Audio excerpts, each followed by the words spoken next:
Yo, yo, yo, we are back with another episode of Leaf with the Legends podcast.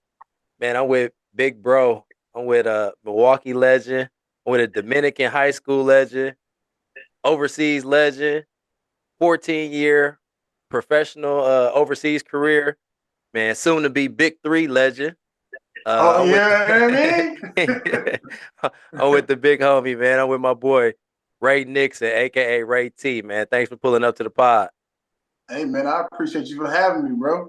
Oh man, you already know, man. I had to get you, man. We go way back, man. Let's talk about them early days, man. Let's talk about a little bit your upbringing, then how you got involved with Pal Swish. Coach Johnson discovered me. We was at playoffs for Warner, and we was playing in North Division, and he came up to me after the game, and I'm like, I had like a trash game, like it was horrible. But he was like, "Hey man, I want to put you on the team." I'm like, "What team?" He's like, "I got this AAU team, whatever I'm putting together, and we could use a guy like you." I'm like, "Bro, you must have watched the game I just played." You must ain't watched the game I just played. He asked me how old I was. I think I was like 12 at the time. He's like, "That's perfect. When your birthday?" I'm like, "September." Okay, cool. You make the cutoff. So from there, we was going out to the police academy of, was that on Flores or Yeah, Mill right Road or off of something? right before you get it's not too not yeah, on the way to Mill Road, yeah, on Yeah, Titanic. Tony and Mill Road, ain't it? Yep, yep, Something like yep. that. Something like that. Yeah, so started having practices and stuff there, man, and like slowly but surely I started to develop a little bit more. My confidence just got better. The type of team we had, like all these guys was like young killers. I'm like, man, we got a nice little squad. So just doing that and playing in the AAU circuit every year and making nationals and all that stuff like that, it was just huge growing up. Yeah, man. Yeah, no, there was some good days, man. We had a really good program, just not just teams. We had a really good program, and I think Coach Johnson doesn't get enough credit, At all. for just how he built just great young men, really, right? And like how he put in like structure. We all had snatch offs. We all was uniform, Bro, team shoes, it all was that. it was A1, bro. When you think about coming up, like it was always good people around us. It wasn't no BS. It wasn't no, what I'm saying, how it is now, like everybody money hungry, like in the Yep. circuit and stuff like this. Like, no, it was always good people. They cared about your well-being, your family. It was a real family environment. And like you said, he don't get enough credit for the organization that he put together for us growing up. No, for sure, for sure. No, I'm glad you brought him up, man. Shout out to Coach Johnson. Yeah, So, for sure. throughout, so you said, through AAU, you gained your confidence. So you came with Swish about sixth or seventh grade, but then you like when it got to time to go to high school, you end up going to Vincent, right, for your freshman Right. year. So Yeah. what went into that decision, like to go to Vincent? Well, I wanted to go to either Vincent, Washington, or King. Those were my top three picks. Vincent was the number What? one. Come on. Yeah, my daddy went to King, so he wanted me to go to King. King had long legacy or whatever.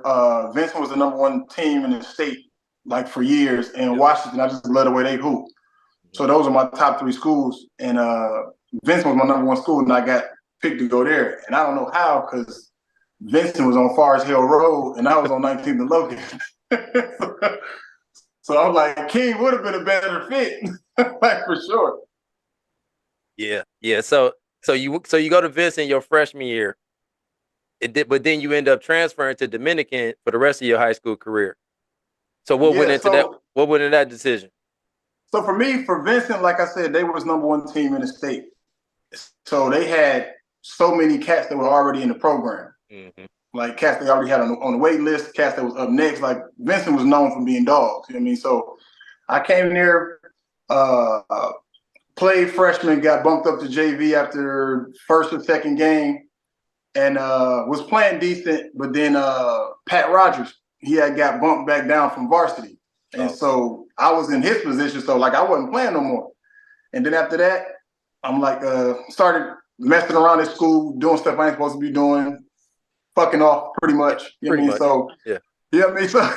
So I was like, I had wanted to go to Dominican because of all of the people that we had on Switch. Like we Yeah. was connected to the school. We used to practice there, all kind of stuff. So I'm like, I want to go to Dominican. She was like, well, no, they got tuition. It's a private school. We can't do it.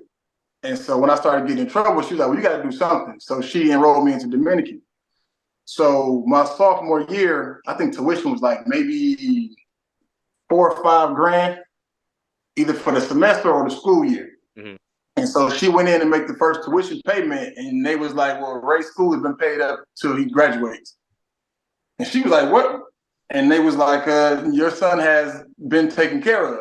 So she like, look, boy, I don't know what the hell you're doing at that school, but keep doing it. So that was definitely a blessing. Like, we got an idea of who did it, but they would never say anything about it. But, like, it's just been a blessing, especially like being around the people we were around growing up. Damn. So you think it was like somebody from Swish, like a Swish tie? For sure. Gotcha. Okay. Yeah. It was in the Swish family for sure. Okay. All right. Say less. Yeah. Say less. All right. so you go from going from Vincent, which is predominantly Black, pretty much, a lot of low income, households, to Dominican, which is predominantly white and like very affluent, families. So like, how was that culture, kind of culture shock, or how was that adjustment? The only adjustment was uniform. Okay. Like, it was the same ratchet shit going on there as it was at Vincent. Yeah. Like, people would think like it's a Catholic school. Like, well, it was there was a lot of stuff going on in there. I'm aware. Right. You know what I mean? So like, it was no different. Plus, like I said, a lot of people that went there, I had already knew, from whether basketball or a friend of a friend. Yeah. Like, I was familiar with a lot of people from the school and neighborhoods and stuff anyway. So Dominican wasn't a huge adjustment for me. It's just like the rules that they had. Like, you got to wear collared shirts and khaki slacks and all this stuff. But like, Q went through the same thing. So yeah, that was different for me. And then they had like the no tattoo policy. I had tattoos since 13 and 14. Yep. So you couldn't show any tattoos, and I played football. So on game day, we had to wear the football jersey. So I had to tape up my arms and all this stuff going through school. I'm like, this is ridiculous. Then you couldn't have braids, and I had to. Yeah. I felt like AI back then. I was breaking all these rules, bro. This dude's a troublemaker. Who paid for him to go here? Hey, you set the tone. You was a trendsetter. Let's not say troublemaker. You was a trendsetter. Man, that's what they want to call it. But man, you know what? I was actually supposed to go to Dominican. I know. Obviously Q went there, and but I took the placement test. I shadowed all that stuff, and guys came and got me in one of them AAU games. Yep. So it is what it is. You knew what he was doing. It all worked out. So, sure. But man, but when you got over there, like, well, I mean, historically, Dominican always got squads. But when you got over there, man, like, who was some of the killers or some of the people who you played with? We had London Dunlow, Philippe Burkett, we had Chris Hill, we had Chris Conrad, we had T. Hill that's transferred from Washington. Right. Left. We had a couple different, like, sniper. We had Derek Wimmer. We had what's my man's name? Hicks. I can't think of his last name. We had Markel Thompson. Rest in peace to him. Rest in peace. But we had a nice squad. We ended up winning state my first year there. Was that still WISA? They had the two conferences. They had WIA, then they had WISA. We played with Racine St. Cat's in the championship game. I remember that. And they had some dogs. Toll free? Woo, yes, Toll free. What's the other cat name? I forget the other cat name, but I do remember Toll free though. Yeah, bruh. Them dudes, they came to play. Yeah, no, for sure. So how was it playing for a Hall of Famer coach in Coach Wallershawn? Oh, like, he's responsible for a lot of my success. Like, I still text him and call him to this day, like, just thanking him for not letting me fall by the wayside like I could have. You know what I mean? Like, with my family, with the connection we had with Dominican, the connection we had with Swish, like, he always made sure I was on my shit. Mm-hmm. You know what I mean? Especially knowing that I came from Vincent, I was getting in trouble over there. So, like, he would make me do progress reports. He would make sure I was checking in with my teachers, all kind of stuff. Like, like you don't have to fall by the wayside. Like we're gonna take care of you. Like when it was time to take the ACTs, or whatever, like I needed like a 20 or something like that to qualify for my scholarship in Wisconsin. And like first 2 or 3 tries out the gate, 18, 18, 8. I'm like, damn, this man hired me a tutor. I had to go every day after class, register this tutor. I'm like, bro, this is trash. And on my last attempt before the clearinghouse was up, I ended up pulling out a 20. Man. And we need, shout out to Coach Wallerstein for having that vision, seeing it and seeing it earlier enough, right? Because we hear about so many stories. I had GB on the pod, and he had a story about him taking the ACT too late and not being able to qualify. So for Wally to see that early and have it to where he might not get the first time, he might not get the second time. All right, he didn't get it the second time. Let me hire this tutor and get you right, man. That just speaks volumes as to like him wanting to see you succeed, like because he was gonna have another wave of athletes coming in, but he still was invested to you and your longevity. So that's dope to see, dog. And not only that, like he called me the night before, like, look, I'm picking you up in the morning. I'm taking you to the ACT. Took me there, sat outside the whole 4 hours. Like, and then when I went to my visit to Wisconsin, drove me up there. Like, he was really hands-on in my whole process. So I always respect him and love him in that aspect of what he did for me and my family, for sure. Man, I love it. I love it. So at Dominican, y'all had some killers, some great talent, but like y'all played against some killers and some great talent too. So like, who was some of them games or some of those players where like you like circle it or kind of lace them up a little tighter where you like, all right, let's. Oh, you already know my one. BD Man, Brown Deer for sure. Like that, Brown Deer and Pewaukee. Pewaukee. Oh, who was the little guard from Pewaukee? Joe Chekowitz, whatever his name was. Yep, JoJo Chekowitz. Fast and strong as hell. He was hell. Yeah, but Brown Deer was always my go game. Mm-hmm. Like, huge respect for Steve Novak, like the work he did over there, records he broke, and just the culture he set at Brown Deer, man, was like second to none. And so, like, to be able to go to battle with him, 2-3 times a year was huge. Like, it became less about Brown Deer versus Dominican. It was Nixon versus Novak. Like, all the cameras came out. I remember one time we played at Brown Deer, and I'm looking up in the crowd. I see Vincent there. I see Washington. I'm like, don't y'all got games tonight? Like, no, we all. So I'm like, oh yeah, it was definitely big business. So that was definitely my get up game right there. Like I said, Pewaukee, and what was it? Not Nicolay. It was Germantown. I want to say like St. Thomas or something like that. Oh, Thomas More. Yeah, Thomas More. St. Thomas. Yeah, St. Thomas More. Kyle Knipple or something like that. Is his name? He's like one of the top bigs in the state. Big dude. Right now? No, he was. Oh, Knipple. I think the Knipples is usually Wisconsin Lutheran. It might have been Thomas More though. They was blue and white. I know that for sure. Yeah. Thomas More, like light blue, like the switch color blue. Yeah. That's Thomas More. Yeah. Yeah, but they had some dogs over there too. But like, yeah, those were definitely the games that got your boy ready to go for sure. Man, I'm already knowing. I was in attendance. If I wasn't playing, I was in attendance. Checking them out. I was locked in. Man, but so what? So you have a great career. Obviously, you're all-state senior year. Let's talk about that last game your senior year. So you got put out by Oostburg. Oostburg, right? What happened that game? Bro, like, I got so many different memories of the game, like things that should have went a certain way, things I could have did better, like last shot of the game, all kind of stuff. But I know basically, like, we might have went like 24-1 or 2 like that whole year. And they had like the same record. We coasted through the playoffs. We get to Oostburg, like they neck and neck the whole game. we score, they score. Like they coming with it. Like they don't care that we Dominican, they don't care whatever. Like they they ready to hoop too. Yeah.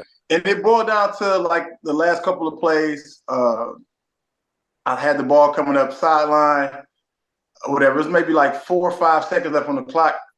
I should have shot it, being that I was the dude for the team. But I saw another guy that was open on the baseline, so I made the pass. Shit didn't go out how we wanted it to go, but I'm like, hindsight, I'm like, you got to live and die with that decision. Like, I'm supposed to take the shot, but I made the LeBron play. You know what I mean? I made the LeBron play. That's a good way of putting it. Yeah. You know what I mean? So it hurt for sure. Because like I said, that was one game from going upstate. I had never been upstate in WIA. Mm-hmm. So, you know, like that was just always something to look back like, damn, I wish that could have went a little bit different. Yeah, I definitely thought y'all was going upstate that year, but you know. Yeah. So like that, it hurt. I ain't never seen like crying in a basketball game for sure. Like the locker room, it was hella tears. Yeah, rightfully so. Yeah. But so you committed to Wisconsin your junior year, right? Yep. So like before you committed, who else was in the running, you know, for school? My final schools was Wisconsin, Virginia, Boston College, and Xavier. You choose Wisconsin. Like, what's your thoughts going in as a freshman? As a freshman, like I was green. Like I didn't know what to expect really. Mm-hmm. I knew like just being on campus that summer, like playing with the guys and running heels and all that. Like I knew it was like hella competition for sure. But I talked to Devin about this the other day or whatever. I said I still have a little bit of bad blood when it comes to Wisconsin, more so my freshman year, because I wanted to redshirt.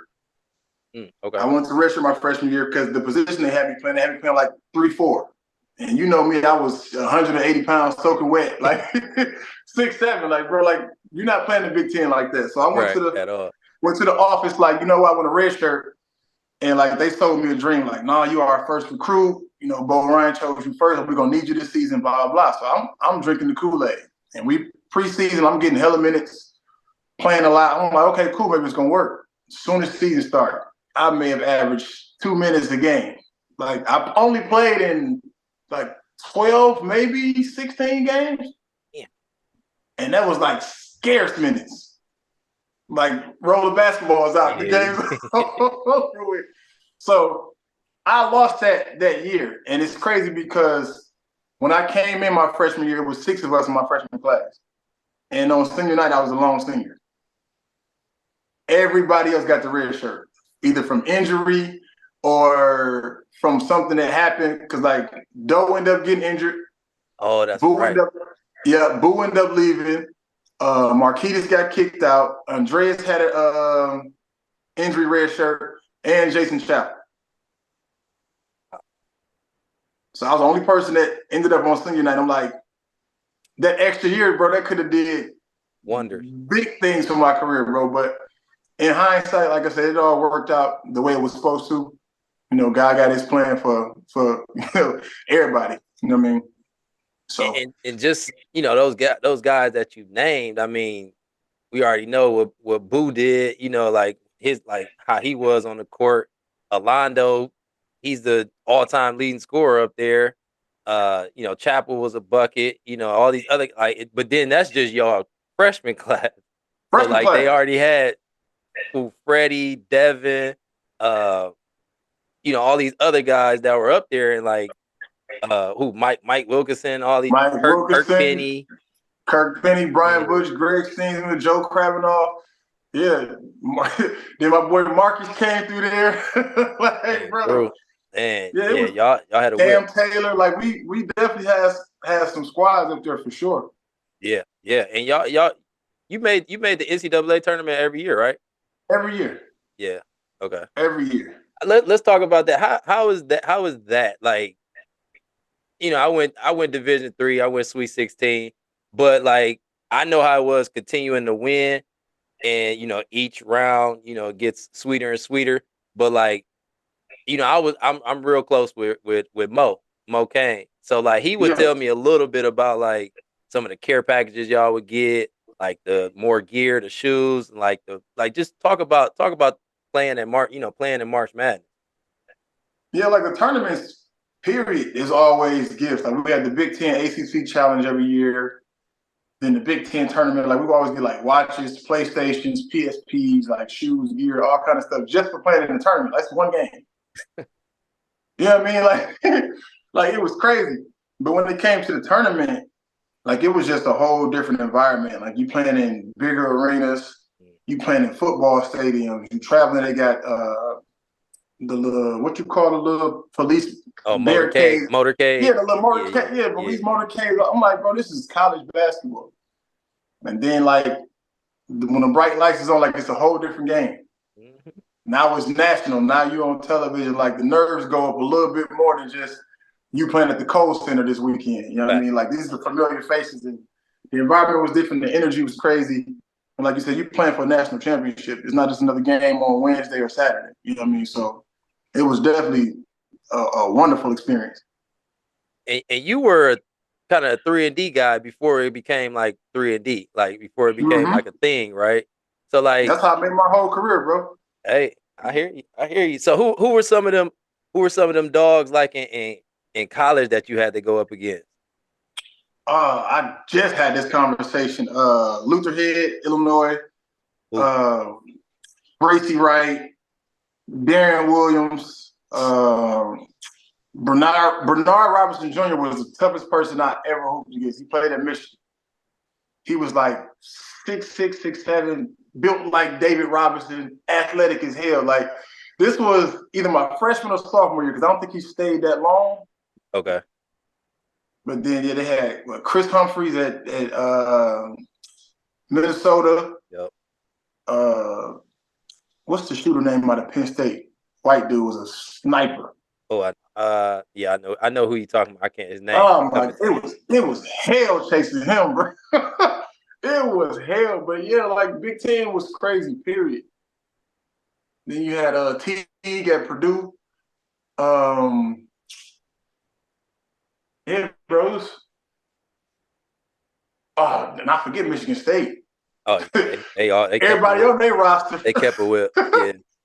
Everybody on their roster. Shannon Brown, Mo Ager, Chris Hill, like bro, everybody on their roster. Man, Yeah, I for want to back it sure. up just a little bit, Ray. So you said your freshman year, you felt kind of slighted. You say you still feel some type of way. Right. Like, do you I won't say do you regret, but do you regret like not transferring? I wanted to. Where were some of your I wanted schools? to leave. I wanted to leave when Jeter left. Mm, When Jeter went to UWM, I pulled him aside, had a conversation with him. I was like, "Look, you go. I want to go with you. I know I'll play under you. I know I'll get minutes. Like, because me and him was tight. Like, he understood me, what I was going through, the kind of player I was, so on and so forth. So when he got the opportunity to coach at UWM, I'm like, oh, this is a no-brainer for me. But he was like, no, I can't let you do that. I'm like, why not? He said, you'll have a much better career if you stay here than if you went to UWM. So he actually looked out. mm. I felt like it was some BS, but in hindsight, it's like, it made sense. Because even Mike Goodwin, he told me the same thing. Because I asked Uncle Mike, like, I want to transfer. Should I transfer? He's like, no, Ray T, you might want to stay at Wisconsin. It's a bigger school. It's a bigger name. You have better opportunities. So I'm thinking like everybody playing me. But you know what I'm saying? But everybody was looking out for my best interest because at that point I was hot. Like I wasn't, and I had this conversation with Orlando all the time because like my parents, like everybody that know me, they felt like I got played at Wisconsin. Like, Bo Ryan, he should have played you more, and you was better than this player, that player. Like, it was me, like 100%. Like after that freshman year, like I felt slighted, so I wasn't working how I was supposed to be working. I had a chip on my shoulder, had a little attitude, like, man, I ain't doing that shit. Like I'm not saying it out loud, but in my mind, I'm like, I'm not gonna Right. go hard like y'all played me. So like I couldn't be mad about the position I was in or the minutes I was getting or wasn't playing because it ended up panning out for me. Like I started playing more sophomore year, junior year, and then senior year was pretty much set up for me. I was the only senior, and Bo Ryan had huge respect for like seniors that's gonna play, like for sure. Yeah. Man. Yeah. I was always curious as to like where you thought about, going if it was a possibility, and like to know that you possibly could have went to UWM, that would have been scary over there too, though. Right. You like you 'Cause you would have got off. that's when they had Jay Wright. That's when they Yeah, had that's what I'm saying. It McCann. was like Jay Wright, That's when Rick Frank, Al was there. I think I'm like Tuck, Avo was there. Tuck was. Ooh, JT. I definitely wanted to go for sure. yeah, that would have been a nice squad. That would have been a nice squad. So, so you said sophomore year, junior year, it picks up, and then senior year, you get some minutes. But then at like post Wisconsin, like what's your plans? Like what's you like?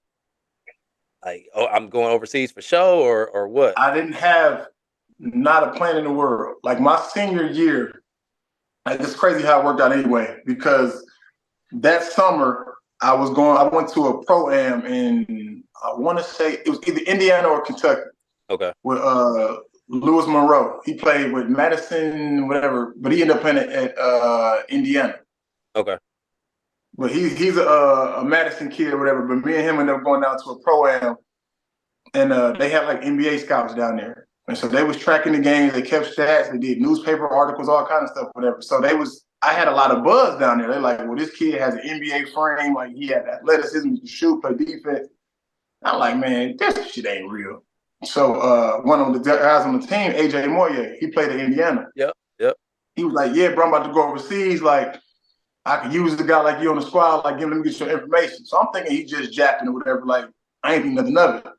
So fast forward, that senior year, we supposed to go on a trip to Italy. We had a tournament in Italy for Wisconsin.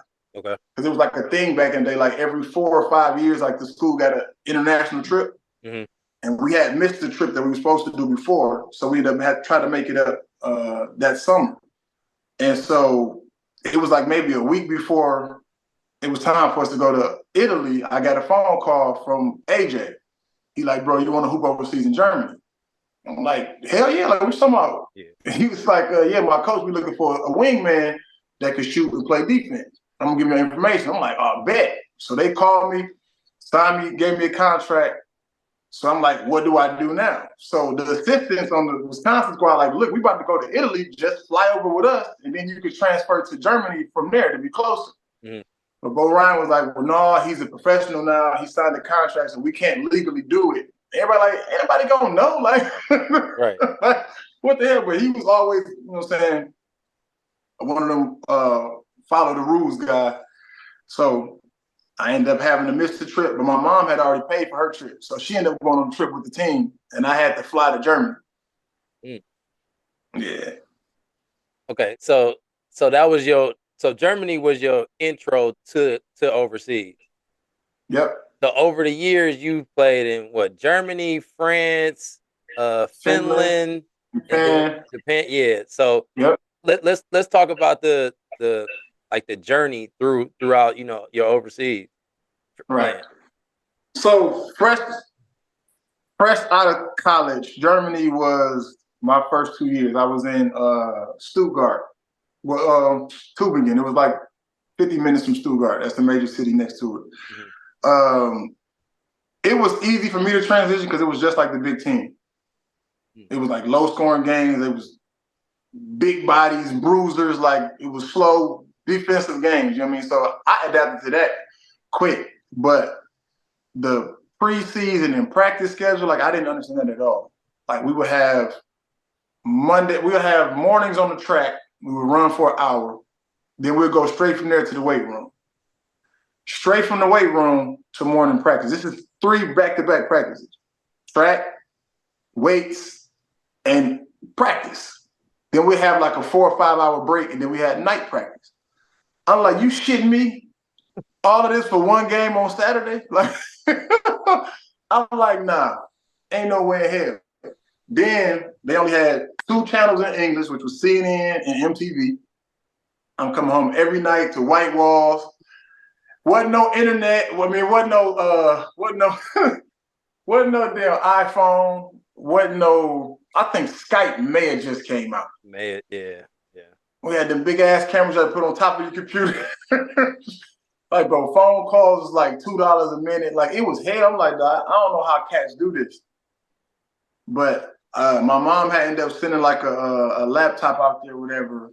And one of my teammates had like this connection with like it was Vonage at the time, like a landline phone you could have through the internet. Yep. When I got that, it was on. Like, bro, you couldn't get me to go to sleep. I'm talking to any and everybody. So once I got that, I was cool, man. And from there on out, I just knew how to adjust moving forward. Like get the lay of the land, figure out what the team situation is, and then worry about the personal life after that. But I was locked in those first couple of years, like, because I didn't know what to expect. How long it's gonna last? Am I gonna make a career out of it? Not. But first year, got chose to do a dunk contest. I took second to Jared Newsom, and then the second year I won it. And so I kind of built a name for myself. I was like one of the top 10 shooters in the league. So I just really built my own name from the ground up. I ain't have no agent, nothing. I was strictly over there because a guy spoke for me over a tournament I had in that summer. Man, shout out to them connections, man. Connections and For relationships, sure. You know. For sure. Pay dividends in the end. So how did you make that jump from Europe to Japan? So after Germany, my second year in Germany, our coach got switched out. They brought in a Turkish coach, and he was like really high on me. Like, bro, you shouldn't be over here. Like, you should be playing in a major league. Like, you need to do something about this. I'm like, what? He's like, I'm gonna give you my agent. So he connected me with his agent, whatever. So his agent was helping me out, and he was getting higher paying jobs for me, but it was still in that same market. The Sweden, the Finlands, the the middle of the pack. And so he ended up getting me a job to go to Finland that next year. And it was like maybe $5,000 a month. And so that year I got player of the year. We won the championship. And I was like top shooter in the league. Bro, it was just all uphill from there. Like contracts was wrong. I'm like, you gotta be shitting me. So I went to France that next year.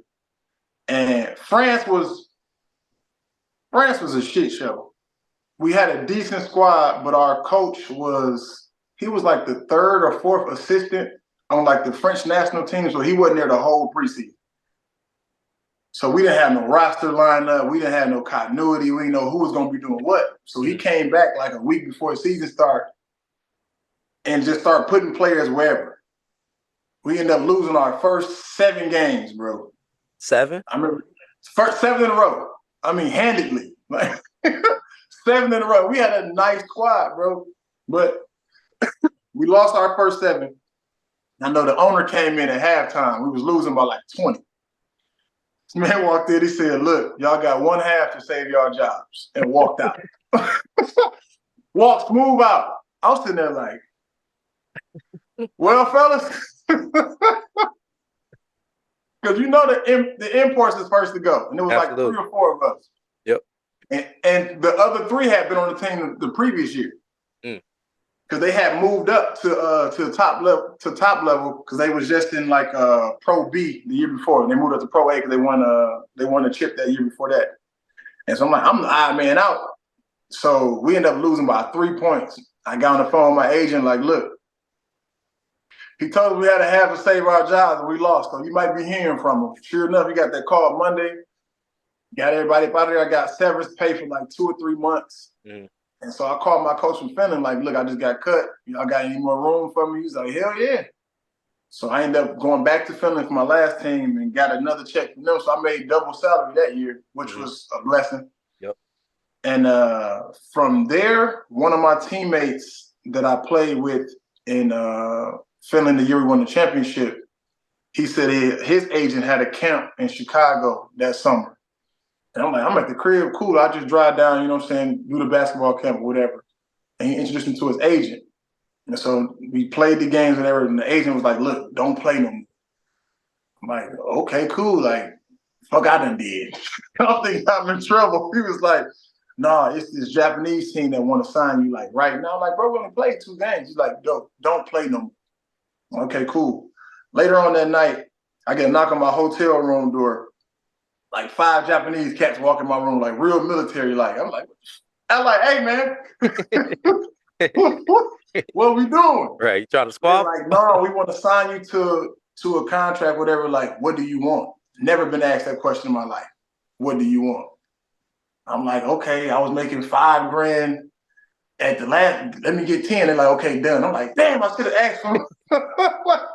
Damn, I should have asked for. I was like, bro, fuck it, I got another job. Whatever, it didn't work out how it worked out.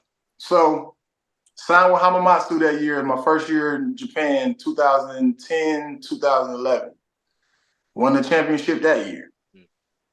They had won a year before that, so they was back-to-back champs. So I'm like, oh, it's up now. Everybody trying to raise their salary up. We forgot it was a business. They like, nah, we want to keep the core group, but y'all get the same salary next year. We ain't going for it. Like, nah, I want more money. I want this. I want that. Real arrogant, like. But I had a name for myself at that point, so my market was wide open. So I got picked up by another team in Japan, and that was the best thing that ever happened in my career because he let me rock. Like, he let me rock for sure. I love it. I love it, man. So say it's another Ray T that's getting ready to graduate from a school, might not have the highest numbers or whatever, but like what advice would you give like them young cats that's getting ready to that play Division 1 that's getting ready to enter into that testing waters? Don't be afraid to do the boring work, right? A lot of cats, especially now with everything being so in your face, so to speak, with social media, with NIL deals, with it's all monetized now. So a lot of cats want that instant gratification. Like, don't be afraid to do the boring work. There's always more stuff you can do. If you're a good talent, if you that dog, like they gonna find you. Like, period. Don't feel like you are worth more than what you put in, so to speak. Like, grind, do what you gotta do, stay out of trouble, because trouble gonna find you, especially in basketball, whether it's women, drugs, gambling, whatever the fuck it is. Like, it's inevitable. But like, stay on the straight and narrow, keep a good circle of people around you, keep your head on straight, and just trust yourself, man. Trust the work that you put in. That's real. That's real. No, that's free game for sure. For sure, for sure. All right, so let's pivot just a little bit. So okay, so you do your thing in Japan, come back. Like, how did you get involved with the BIG3? Yo, that was a shot in the dark. Cause I was seeing the league. I think the first time I saw it was the year the AI played. Okay. Yep. And I'm like, that's a dope league. They got like all NBA vets, whatever. So I always wanted to play in the league, but I'm like, I can't play in the league. I thought it was just only for NBA vets. I never played in the league. So like, I didn't think two shits about it. And the year before I actually played, I was working out with my trainer. He trained me every year before I go back overseas, Walsh Jordan and my man Snap down here in Texas. And he was like, bro, why you never tried out for the BIG3?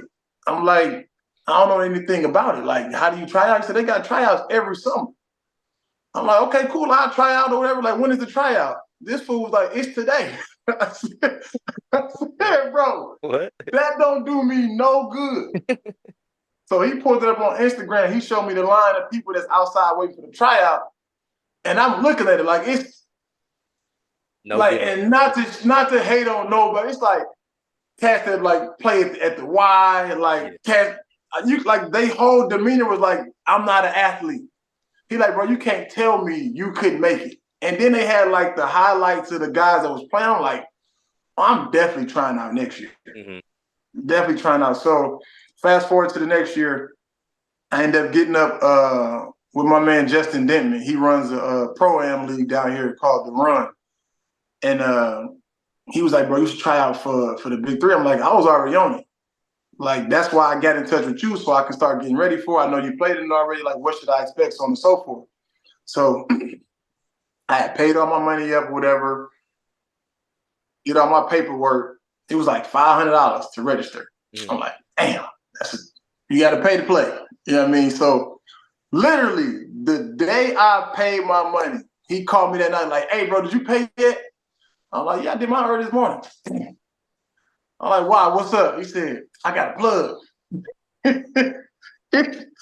was like, they don't got enough players this year for the tryouts, so they try to get guys to bring players in to play, and it's like at a discount. You only got to pay like $100. Wow. I'm like, you know what, bro? I ain't even sweating it because I'm gonna want it more because I had to pay that $500. That's true. Went to the tryout. They was only picking 2 players from every city they tried out in.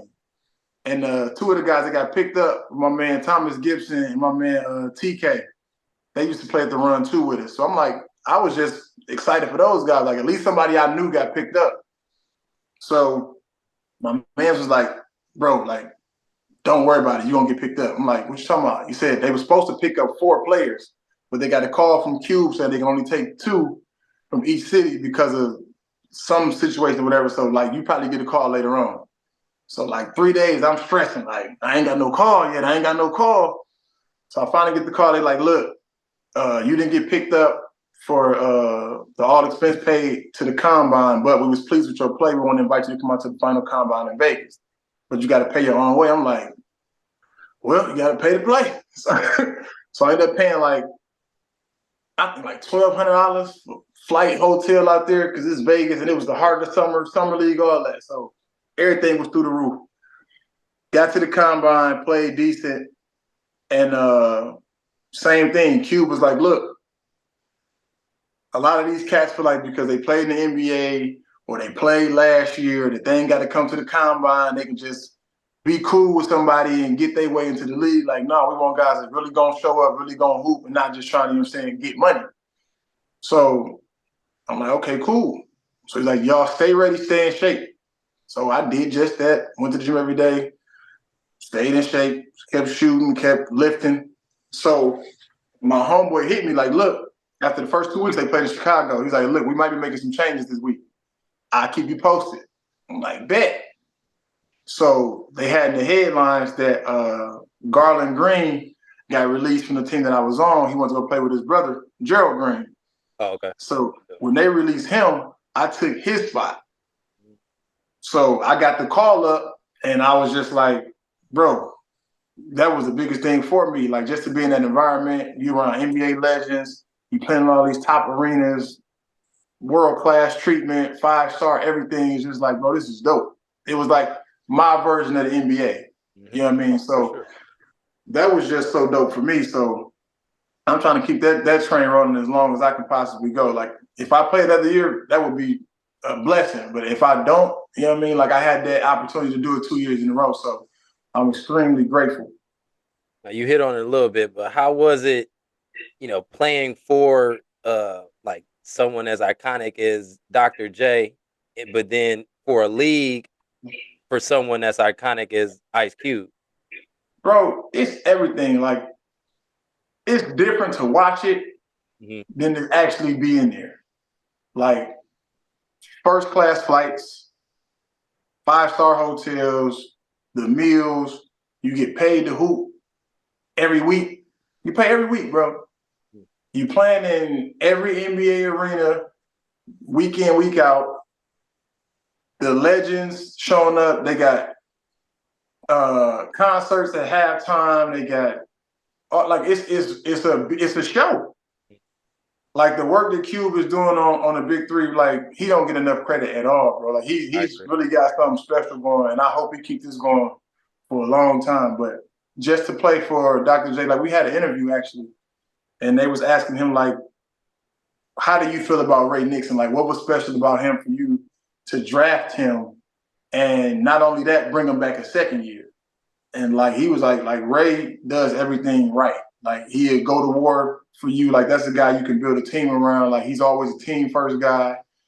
You know what I'm saying? He does the dirty work. Whatever we need him to do, he does it. And that's always been my MO. Like people tell me all the time, Ray T, you don't shoot enough. I'm like, as long as the team winning, I get mine, whatever. Like I want everybody to shine. Like I've never been that me guy. And it's panned out for me my entire career. Could I have done more? Could I have gotten farther? Who knows? You know what I mean? But I feel like it worked out in my favor, the type of player that I was, because I never had to force anything or be something that I wasn't. I love it, dog. I love it. So when you're not, playing in the Big Three, dropping, 6 3-pointers a game, uh, Nah. what does a typical day look like for Ray T? I do personal training and nutritional coaching now down here in Dallas, Texas. I own my own business, No Excuses Training.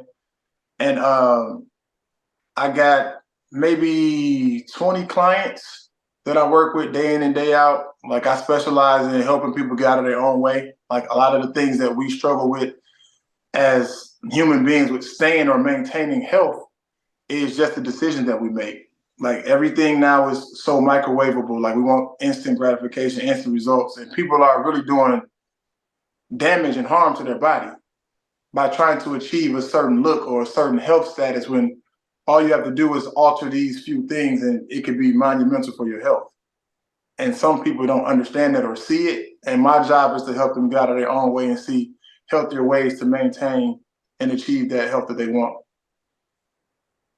So you relocated to Dallas. Like why did you choose Dallas rather than coming back to the crib or going to one of the coasts, or like why Dallas? So originally I was supposed to move to either DC or Atlanta with you probably know Keenan Hurd. Oh yeah, for sure. Yeah, K Hurd. Yeah, So yep. he had a spot out there in DC and he was moving to Atlanta. So I was like, bro, I'll just move with you or whatever, because he had a roommate that had ended up moving out or whatever. So I was like, cool, I'll just pick up his half of the rent. We'd keep moving because at this time I'm overseas. I'm not going back to the crib because I was staying with moms or whatever. I'm like, I'm too grown for this shit. So, so I'm like, I'm gonna move. And so one of my teammates that I played with in Germany, he kept telling me the whole year, like, bro, you got to come kick with me down in Texas. Like, you'll have a blast. So I'm like, okay, cool, whatever. I booked the trip to come down to Texas, and I stayed for like a week. Bro.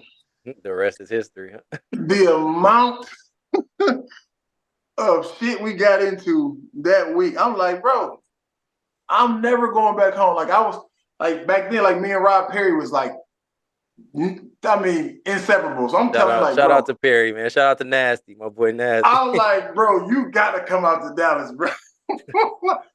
I'm like, Barbara is Richie. I ain't never coming home again. Take it easy.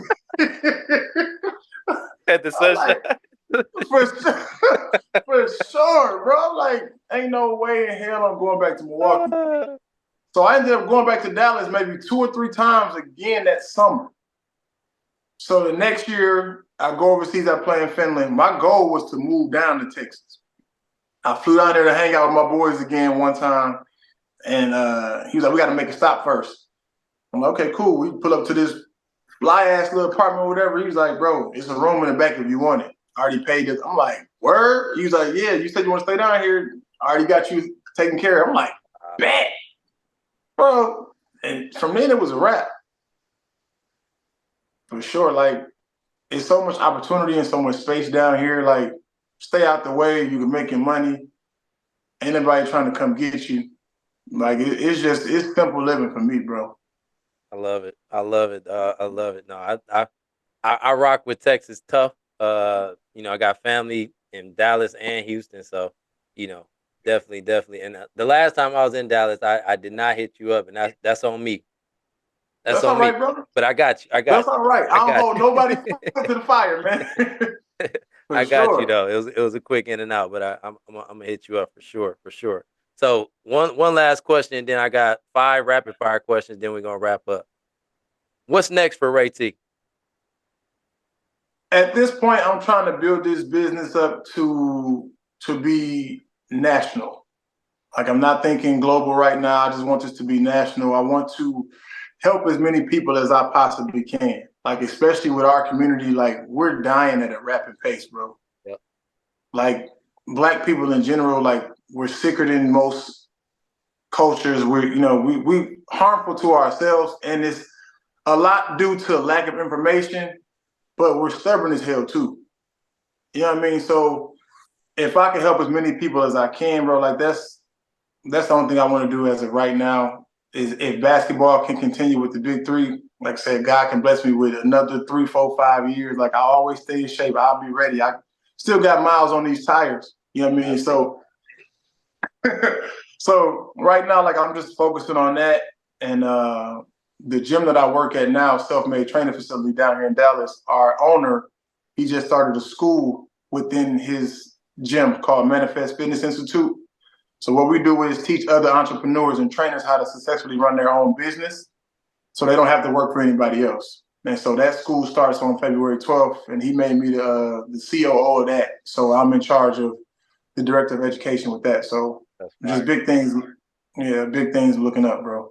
Congrats, man. No, that's dope. That's dope as hell. All right, we got 5 rapid fire questions, then we're gonna wrap up. All right. Get it. First one, favorite hooping shoe of all time.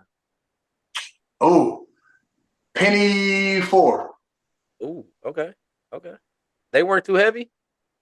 And it's crazy. I broke my foot in those shoes the year before I signed my letter of intent with Wisconsin. It was a camp at Wisconsin. And I had played the soul out the motherfuckers, bro. They were so comfortable. Like I was always used to playing in heavy shoes because I couldn't do the low tops. I wanted to feel like I was secure. Oh, okay. That makes sense. Because I was always the jumper. So you know what I mean? I'm trying to have some support around my ankles for sure. Got you. Okay. All right. If you could only eat one food for the rest of your life, what would it be? Steak. One country to live in that you played in. Like if you had to live in one country for the rest of your life. Tokyo. Okay. Easy. Why Tokyo, if you don't mind me asking? Tokyo is, out of all the places I went to, is the most similar to the States. Okay. Like the people, the culture there is like very, like it's artistic. Like I'm heavy into arts and graphics and drawing and all kind of stuff like that. Yeah. Even their like their power system is the same as ours. When you go over to Europe, you got to have all these different converters and all kind of. Yeah, you know what I mean. So Japan was just a real smooth transition. Gotcha. Okay. All right. Favorite workout to do at the gym? Total body.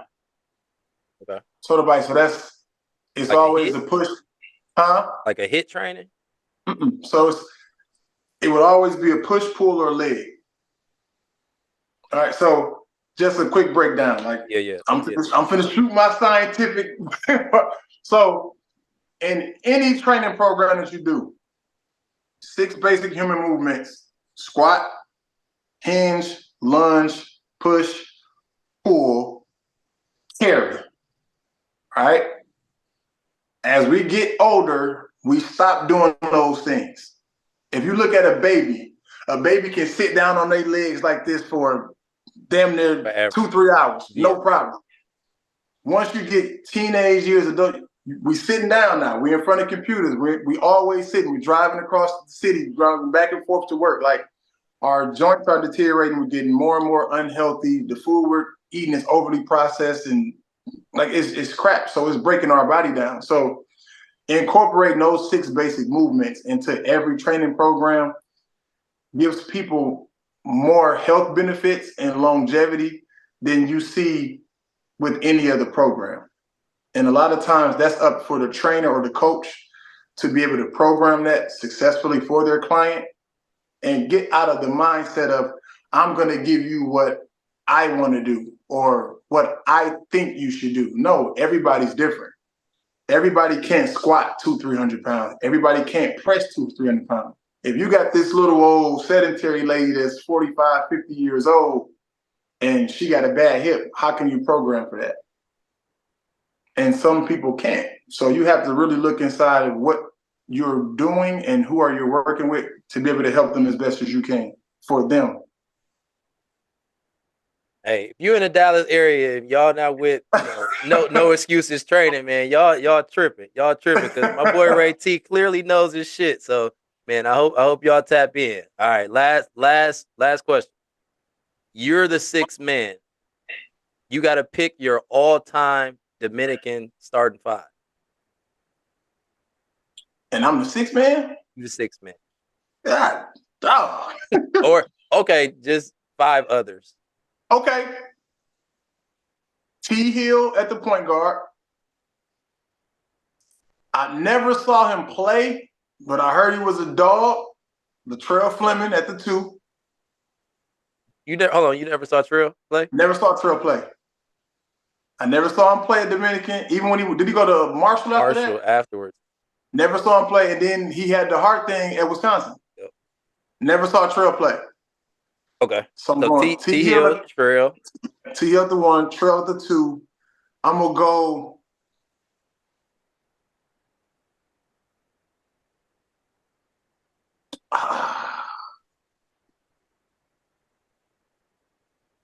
I'm gonna go London Dunlow at the 3.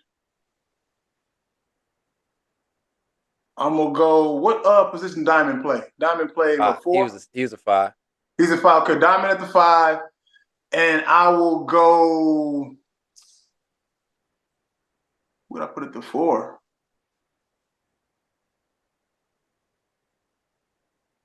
London can play big though. London can play the 4.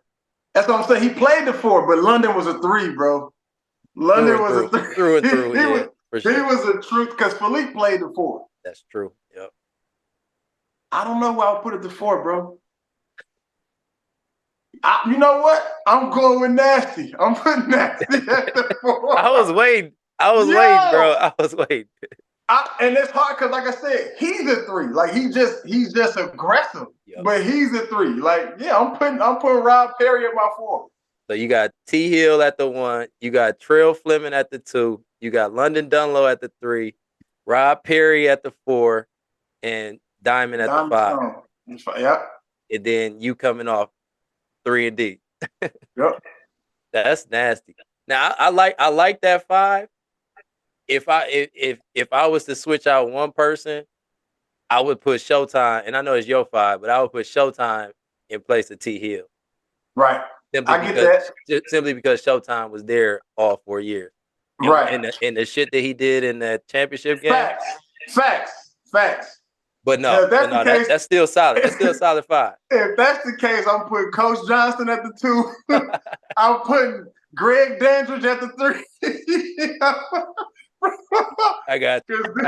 Them the legends for sure. Like, yeah. I got you. No, that's a solid 5. That's a solid 5. You play with all them dudes too, so that's legit. That's legit. So it's a slight bias there, but yeah, Showtime was a dog for sure. Yeah.